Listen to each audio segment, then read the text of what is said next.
আসসালামু আলাইকুম।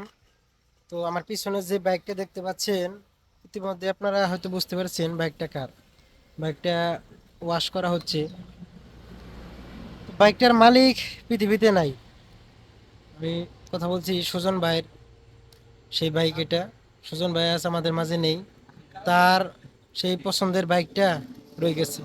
এতদিন এটা আমার হেফাজতেই ছিল। এটা রিপেয়ারিং করে আজকে ওয়াশ করতেছি। ভিডিও করার উদ্দেশ্য আসলে দেখানোর জন্য না। একটা দুর্ঘটনা সারা জীবনের কান্না। যেখানেই যান প্রথমে সেফটি রাখবেন, সেফটি ফার্স্ট। আল্লাহ তাআলা আপনাকে যতদিন হায়াত দিয়েছে ততদিন বাঁচবেন। বাইরে এই হায়াতের জিন্দেগিতে এই বাইক নিয়ে কত জায়গায় ট্যুর করেছি, আমি ছিলাম সফর সঙ্গী। তো শেষ মুহূর্তে বাইরে সফর সঙ্গী আমি হতে পারি নাই। সে একা গিয়েছিল ঢাকা। আসার সময় হয়তো আল্লাহ তাআলা তাকে উঠিয়ে নিয়েছে।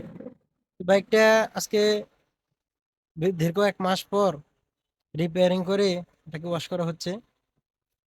তো যারা বাইক রাইডার আছেন তাদেরকে একবারে অনুরোধ করব, প্রথমে সেফটি রাখবেন সাথে, হ্যাঁ, সেফটি ফার্স্ট। সেফটি রেখে আপনি সাবধানে বাইক চালাবেন। আল্লাহ সবার মঙ্গল করুক এবং সুজন ভাইকে জান্নাতুল ফেরদৌস দান করুক।